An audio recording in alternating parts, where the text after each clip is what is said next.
Namaskar. Welcome to another episode of Journalism for Diversity. As just early morning yesterday on 7th of June, the first Vande Bharat mission flight from New Zealand left for India. So we thought that it's a nice time to talk. And there is a lot of spin going on that Vande Bharat mission might lead to a direct flight between New Zealand and India. So we thought it's high time that we put that in perspective. Whether it will lead to a direct flight or not, because as the title of this episode itself demarcates that will not lead to a direct flight. What will lead to a direct flight is a trade deal or economic cooperation, enhanced economic cooperation between India and New Zealand. But before that, just for 2 minutes, let's talk about Vande Bharat mission as well, because we think that Indian missions abroad, the Ministry of External Affairs or Government of India, and especially the Air India crew, has done a real commendable job in organizing this mission at such a vast scale. So just look at the figures. On June 4th, MEA gave these figures that nearly 3,48,565 Indian citizens from Indian missions across the world have registered under the mission to come back to India. And as of 4th June, around 1,07,123 Indian citizens have already reached home.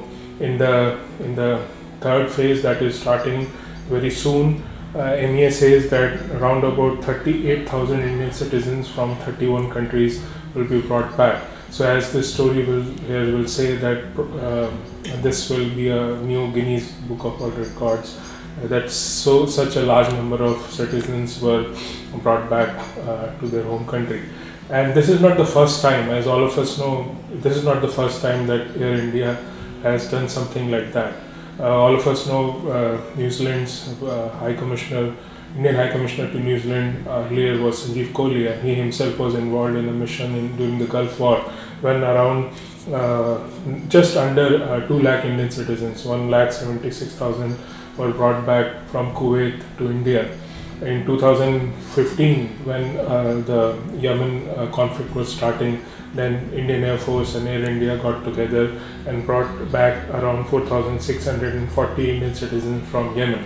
So Air India has a habit of helping Indian citizens abroad, and like they are doing right now, and they must be appreciated along with Indian missions across the world. And in our case, the Indian High Commission in New Zealand as well, as we started that just on 7th of June early morning, the first flight has left and 4 more to go. Having said all that, we should also remember that the once mighty Maharaja is itself ailing. All of us know that in 2018, the Government of India actually put Air India on sale. And not very surprisingly, because it has huge mounting debt, there were no bids at all. And early this year in January 2020, the Government of India actually, in 2018 it was selling only 76% stake. In January this year, the revised proposal from Government of India for sale of Air India was selling 100% of its stake. So the once mighty Maharaja is itself ailing. So just to assume that the Vande Bharat mission can lead to a direct flight, it's not going to happen. What in fact will help is a trade deal or some sort of economic cooperation between India and New Zealand that might lead to a direct flight. Just look at the two countries involved here, like India and New Zealand. So from the New Zealand perspective, just look at what happened when New Zealand got into a free trade agreement FTA with China. That happened in 2008, and that was the first FTA that China signed with a developed nation. And the trade progress that has happened in the last 12 years or so has been tremendous. Now, as the figure says, the trade between the two countries is crossing 30 billion. In fact, this last year, the two governments got together and they upgraded the New Zealand-China FTA. So that is the power of FTA. And what happened as a result of that FTA is that before this pandemic struck, there were nearly 80 direct flights between China, including Hong Kong, between China and New Zealand per week. Just compare that with India, not a single flight. And the trade between India and New Zealand is just under 3 billion. With China and New Zealand, it is 10 times more, 30 billion. If you talk about the other country, India, so look at what is happening between India and Australia.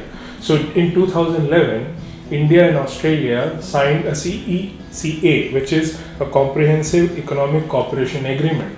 And so these two countries, India and Australia, also don't have a FTA. They are working towards an FTA. But without even having an FTA, the trade between these two countries is around $20 billion. That is a increase of 2 times in the last 10 years.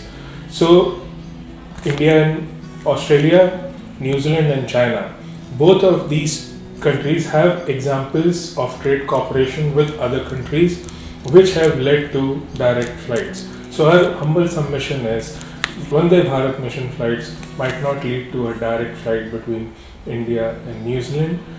Only a trade deal will help. This is Gaurav.